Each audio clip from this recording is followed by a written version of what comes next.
Welcome back to Preservation Travels with Lane and Kevin here at our Restoration Nation. Today, we're at 27 Audubon Place in New Orleans.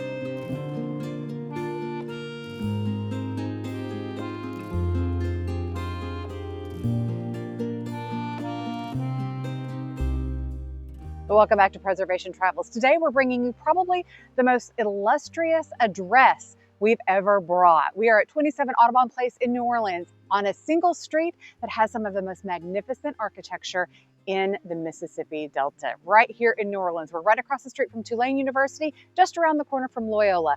And behind me is probably the finest example of Moorish architecture that I've ever had the pleasure of seeing. So I'm going to give you quite the history lesson on Moorish architecture, so buckle up.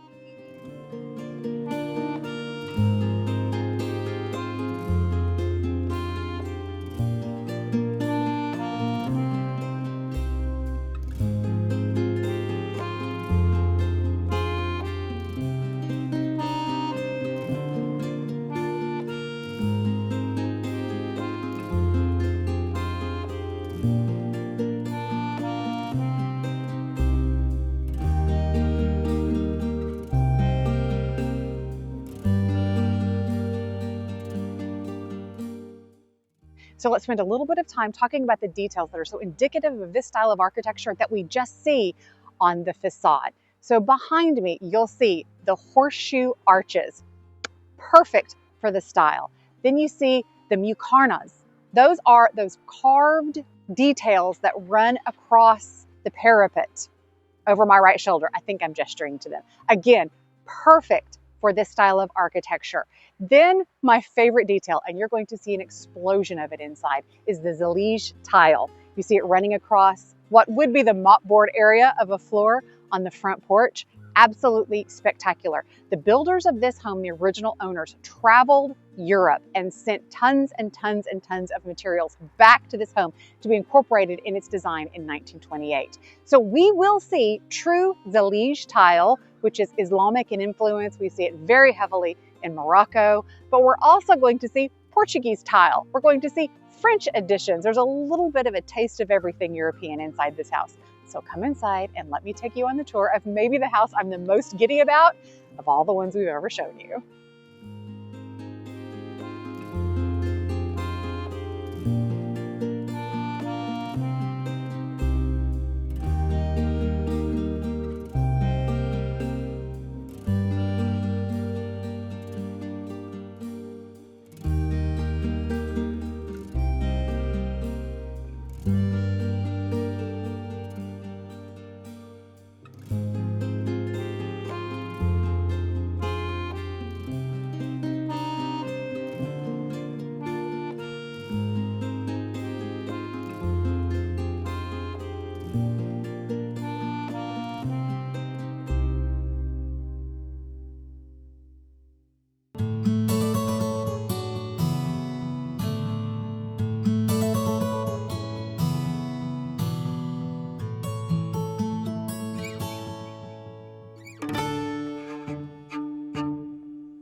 So we're getting started outside with this incredible Zallige tile.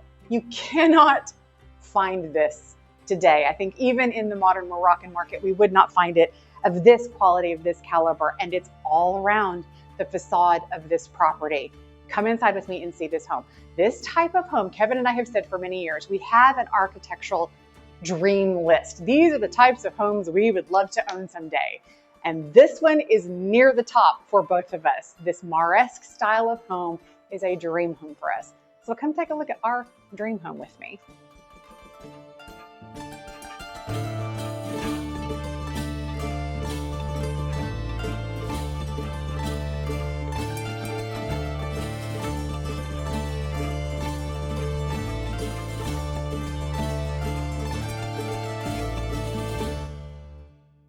Welcome inside my dream home.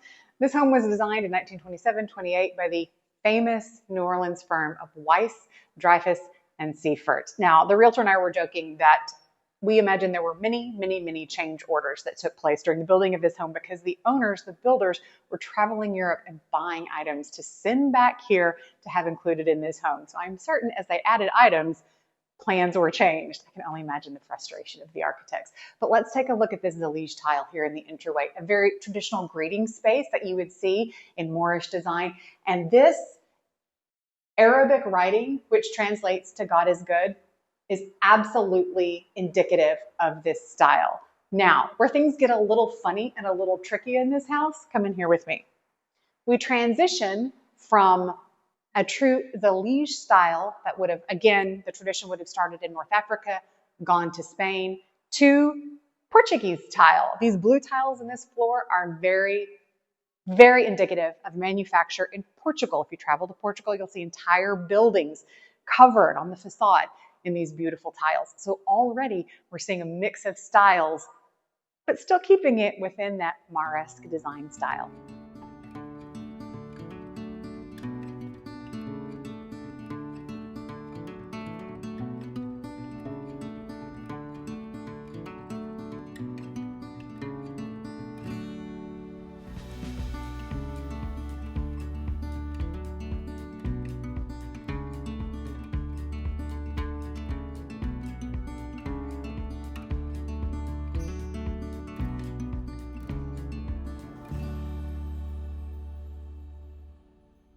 Come into the main living space with me.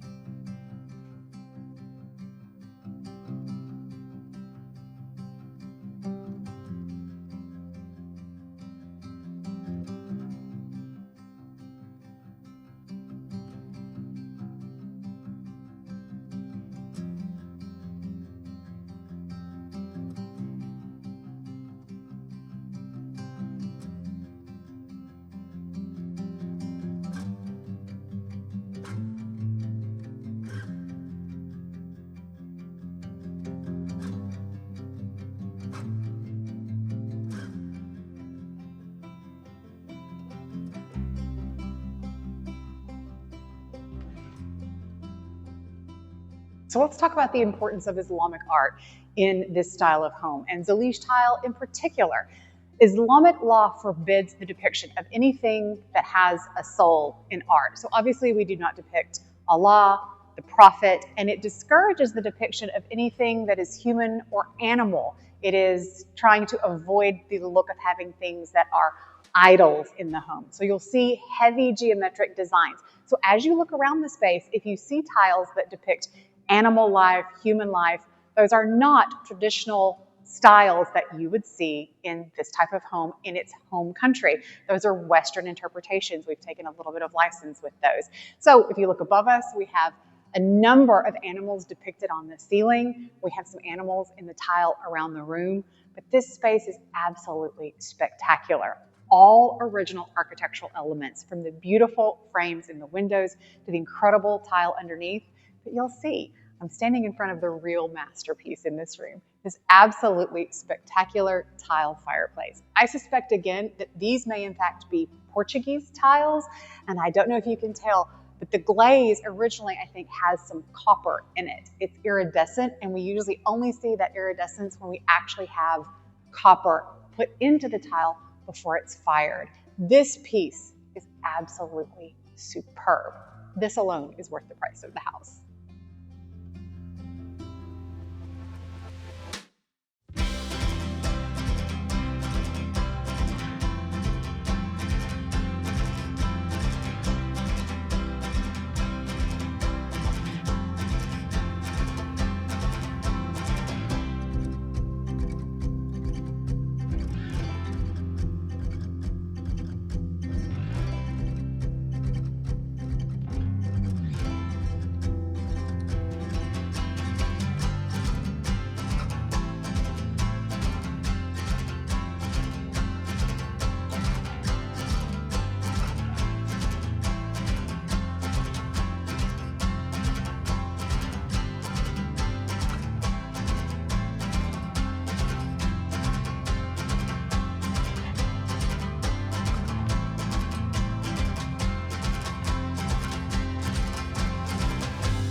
Well, first of all, look at this absolutely spectacular sunroom. I mean, this room is the stuff that dreams are made of. You have these incredible doors with the cremo bolts. You have this gorgeous Portuguese glazed tile floor, all original, just absolutely stunning. But over my shoulder, you can see something that I've talked about many, many times, but I've only ever talked about the Victorian interpretation of this item, which is a mashrabia. Do you see it? It's the little balcony, the little projection over my shoulder with the turning and the spindles. That piece of architecture, that traditional piece of architecture from early Islamic architecture, is from whence we derive our Victorian gingerbread fretwork room dividers that later become all the rage in Queen Anne style architecture in the West in later years. So you can see how these architectural styles tie together over the generations. This is a form that would have existed as early as the 11th and 12th century in northern Africa, and now we have it in the early 20th century in the southern United States, having strange interpretations in the centuries in between.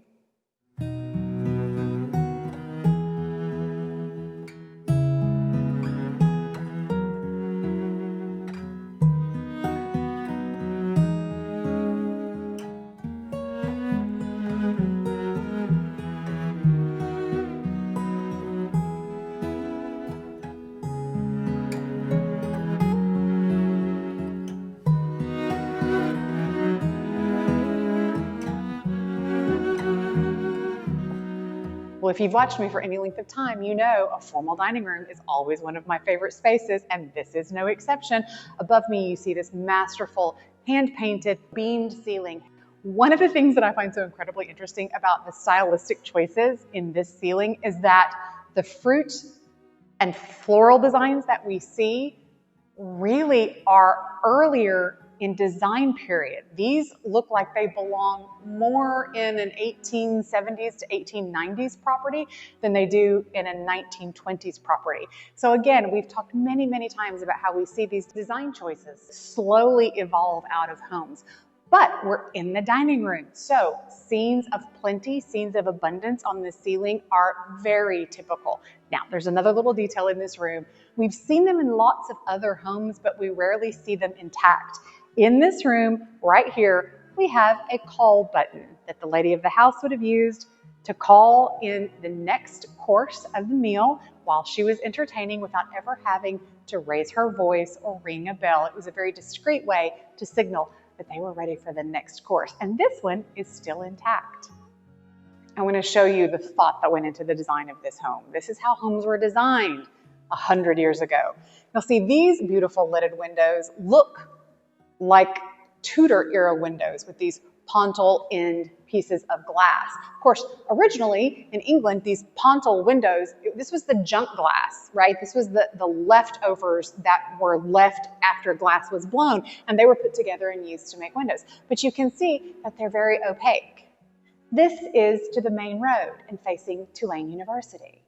This window with the translucent glass faces Audubon Place. So we have blocked out the undesirable view, and from our dining room, we can see the glorious block on which we live.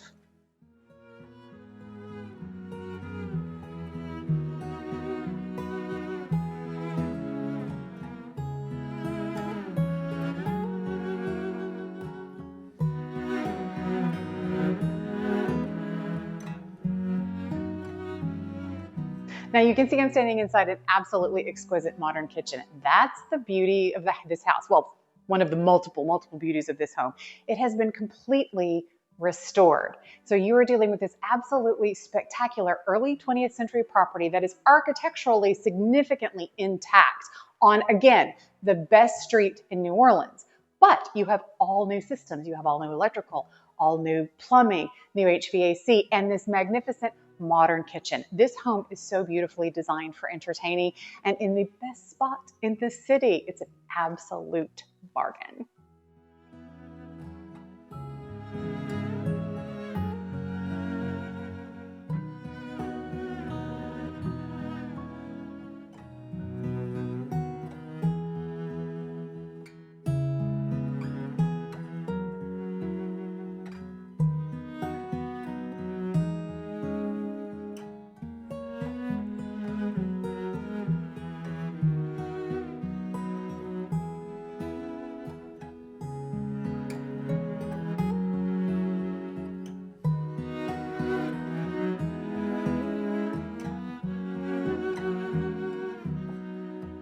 Well, behind me, you'll see what, again, the realtor and I were laughing and calling our Norma Desmond staircase. Look at it rising slowly with its rope handrail.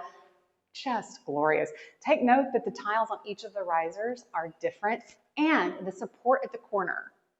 Again, we are seeing the fact that the builders of this home, the original owners, went to Europe and just bought things and sent them back here to be installed in this home. The post at the corner is not Mauresque, it's not Moorish, it's not Spanish. Closely inspecting it, I would imagine that that is a piece that is either Portuguese or French from the 18th or even late 17th century that's just been used in the wall. So lots of architectural ornament scattered throughout Europe, brought here and put into this home. And then of course we have this cute little cubby here on the wall. It looks low. Young people probably have no idea what that is. That was to hide the telephone.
Well, you know, I had to say goodbye to you next to this absolutely magnificent architectural element.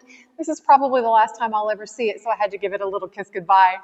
We hope you've enjoyed this tour of this incredible home at 27 Audubon Place in New Orleans. Now, as always, remember, we are not real estate agents. We do not represent this property, and we do not guarantee it in any way. If you think you might be the next caretaker of this incredible masterpiece of a home, the Zillow link and the realtor's information is in the description below, and we invite you to go and give him a call and reach out and see if you might be the next stewards of this incredible piece of New Orleans history. We'll see you next time. Okay, wait. Before you go, we have big news. We are ready to announce that our spring tour of homes in Natchez is occurring March the 12th, 13th, and 14th, and then 19th, 20th, and 21st. You are not going to want to miss this year. We have 13 private homes. Many of them have never been on tour, and those that have been on tour, many of those haven't been open for absolutely decades. Not only do we have home tours, we have historic reenactors that are going to be in each and every one of the homes demonstrating some historic craft or activity for you. We have military demonstrations that are going to be happening. We have nighttime concerts and events. It's going to be a huge 10 days in Natchez. So mark your calendars now. Tickets make an absolutely spectacular Christmas gift. Don't buy another piece of useless trash that somebody's going to stick in a closet. Give them an experience they're going to remember for a lifetime. Come see us in Natchez.